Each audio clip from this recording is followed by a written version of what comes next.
Thank you, President Marion. Good to see you all. You would have noticed I stood on the travellers returning. I'm freshly back from 4 weeks leave where I visited India and Sri Lanka and a couple of nights in Singapore and had a wonderful time, and then a couple of nights in Auckland meeting my new grandson and my new granddaughter, which was lovely. So before we get started on India, I thought that was the most appropriate thing to ask questions about since I'd just come back. Hands up those of you who have been to India in the last 5 years. Okay, there's a few. Hands up if you've been to India ever. Quite a lot more. Okay, so all of those with their hands in the air on that last question, please give generously in recognition of your personal knowledge of how lucky we are here versus a day in the life of your average working class Indian. So let's also ask all those that haven't gone to India to donate generously, because you've enjoyed the privilege and good fortune of living here all of that time. So having got the money out of the way, we can just talk about India without worrying too much about fines. So please give generously. Now, I first went to India 37 years ago in 1981. And this was my first revisit to India after 37 years. The population when I first went there was 684 million. Who knows what the population in India is at the moment? 1.2, 1.3, 1.5. We've started below and gone past the mark. It's 1.36 billion. As of the 20th of November, and rising quite rapidly. So the next question is, what share of the world's population lives in India? Who's for 7%? 12%. Couple? 17%. Couple?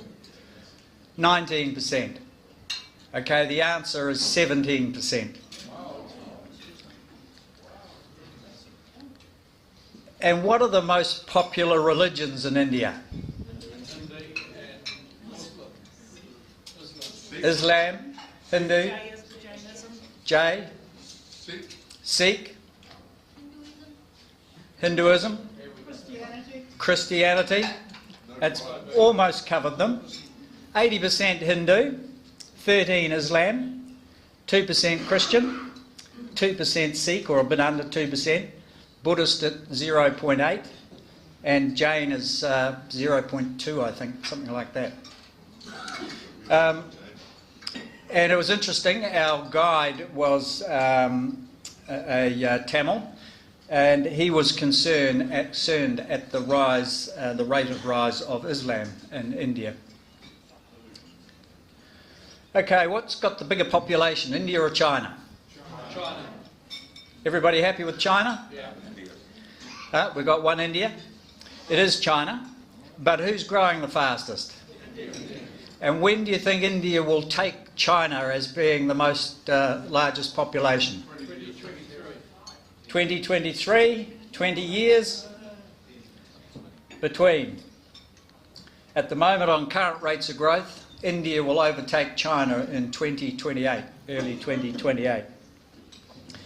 So while I was there, in terms of noticing the fantastic difference in 37 years from when I last visited, because I have unmistakable memories of how poor and how much poverty and begging and how unhygienic India was 37 years ago, it really was in my face the amount of money that was being spent on infrastructure everywhere we went. The roading was appalling. I think one of my slides I talk about a 140-kilometre bus ride that took us 10 hours.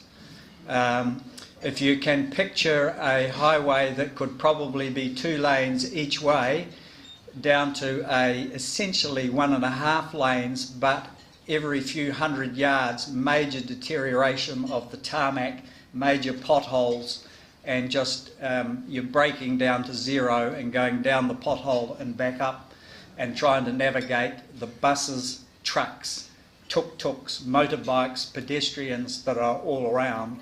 You don't go anywhere in a hurry. But often you're driving on a road like that and can see the development of the 4-lane highway that is happening alongside and above you, that in another 5 years will have infrastructure and main highways really right throughout. So infrastructure was one of the things that was obvious to us.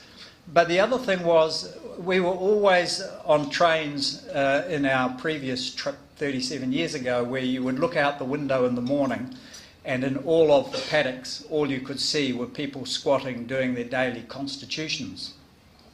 And this time round it was somewhat different, and that's basically because of the Swash Bharat mission. Has anybody heard of this? It is to build lavatories. It's the Modi government 2 years ago had a target that by the time they celebrated Mahatma Gandhi's 150th birth anniversary, which is October next year, they would turn India into an open defecation-free zone. It's a nationwide program. They've committed $44 billion to building 110 million toilets so that this can happen.